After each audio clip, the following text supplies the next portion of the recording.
Alors, j'ai 8 ans et je m'appelle Jean Rochefort. C'est l'histoire d'une petite fille qui s'appelle Rosalie, qui a 8 ans et qui se réveille un matin avec la moustache de Jean Rochefort. En fait, c'est une petite fille qui, de temps en temps, a des idées sombres. Elle a un peu tout le poids du monde sur les épaules et elle se sent pas très bien dans ces moments-là. Et elle va vouloir qu'il se passe quelque chose parce qu'elle n'a pas forcément de raison en fait d'aller mal. Elle a des parents aimants, elle a un super ami qui s'appelle Simon. Elle fait beaucoup de choses avec son papy, notamment du ping-pong.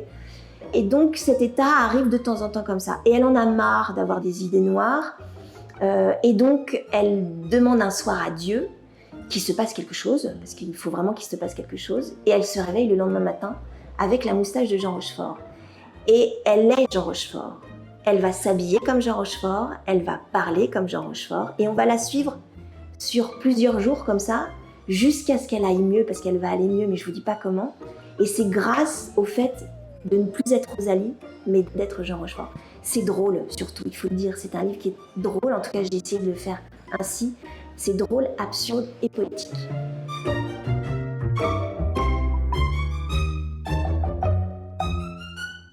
À l'âge de Rosalie, à 8 ans, j'étais timide. J'étais très timide. J'étais pas la petite fille super connue de la cour de récré. J'étais plutôt la copine, la bonne copine. J'avais des copains, j'avais des copines, mais j'étais très timide. Et alors je faisais quelque chose, mon père me l'a rappelé il n'y a pas si longtemps que ça. Il me disait, tu te parlais tout seul, tu te parlais à toi-même. C'est-à-dire que je m'inventais des trucs et je parlais dans le jardin avec des gens imaginaires. Ce qui était un petit peu flippant quand on venait d'extérieur, mais j'ai toujours eu cette envie de raconter des histoires. Toute petite, je lisais beaucoup aussi. Et donc j'étais une petite fille sage et timide, et dans ma tête.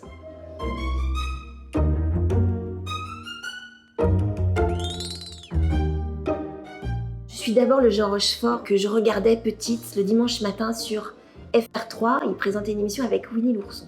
Donc ça remonte, hein. Donc je suis ce Jean Rochefort-là, je me souviens très très bien de ce programme-là, alors que mes parents faisaient la grasse mat. Je suis le Jean Rochefort de Cartouche, du film de Philippe de Broca, où évidemment Belmondo est incroyable et Claudia Cardinal est magnifique, mais moi j'étais, je sais pas pourquoi, j'étais intéressée par le personnage qui était derrière, un peu taciturne, qui s'appelait La Taupe, qui était interprété par Jean Rochefort, qui n'avait pas de moustache d'ailleurs dans le film. Donc je suis ce Jean Rochefort-là, et je suis surtout lui. C'est-à-dire que c'est pas ses rôles, c'est-à-dire que j'ai engrangé depuis des années, sans le savoir et sans savoir que j'allais potentiellement m'en servir pour un livre, des phrases de lui, j'ai lu toutes ses interviews, j'ai regardé tout ce que je pouvais voir de lui en tant que personne.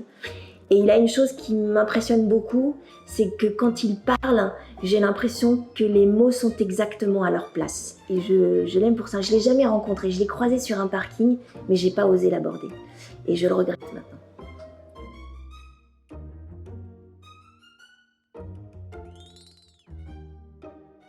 Mais de temps en temps, ça va moins bien.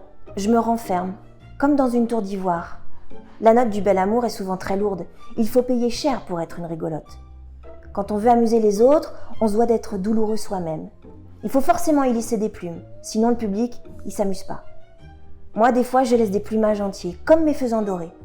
Des fois, je suis triste, mélancolique, je doute beaucoup, de tout, de moi. C'est comme si j'avais du mal à m'adapter à la réalité.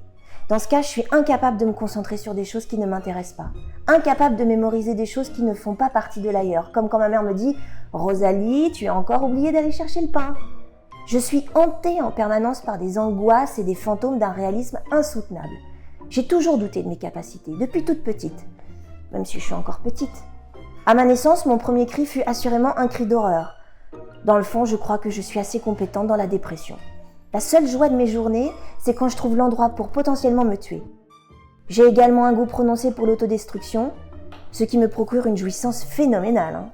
Je déguise mes chagrins sous une sorte d'impertinence et je préfère rire de l'absurdité de la vie pour ne pas trop souffrir. C'est pour ça qu'on dit que je suis rigolote. Le clown triste, c'est un cliché, mais c'est très juste. Je suis un clown désespéré, timide et incompris. Mes parents le voient bien, et même si de temps en temps je les prends pour des imbéciles, ils sont pas si bêtes, ils s'inquiètent. On est allé voir quelqu'un, un psychiatre, pour essayer de lutter contre cette timidité. Il m'a dit de travailler dans l'effexor. Je le fais d'ailleurs avec une certaine satisfaction. Mon psychiatre l'appelle ma vieille maîtresse. C'est assez juste. Ça a quand même un gros inconvénient, ça enlève beaucoup la mémoire et c'est très ennuyeux. Et puis ça n'empêche pas mes parents de s'inquiéter. Et moi, ça m'embête que mes parents s'inquiètent. Ça me rend encore plus triste parce que je me dis que c'est de ma faute s'ils s'inquiètent.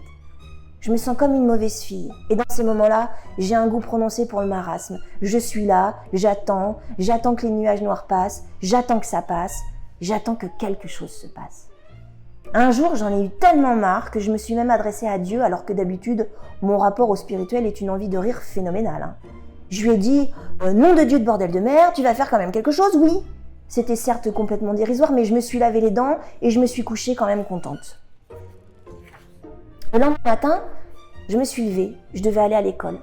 Mais j'avais un truc qui me chatouillait au-dessus de la bouche. J'ai touché, ça piquait un peu, mais c'était doux aussi. Je suis allée dans la salle de bain, je suis montée sur le réhausseur pour voir dans la glace et je me suis vue, avec une moustache. J'ai souri, j'avais plus l'air de ce que j'étais, une vraie saloperie, un faux derche sans lèvres. Je me suis dit « Jean, ça te va bien ?» Je suis descendue dans la cuisine pour prendre mon petit déjeuner, papa et maman étaient là, je me suis assise sur ma chaise et j'ai commencé à boire mon cacao. Je voyais bien que mes parents ne disaient rien, ils me regardaient d'un drôle d'air avec dans l'œil comme une apocalypse immédiate possible.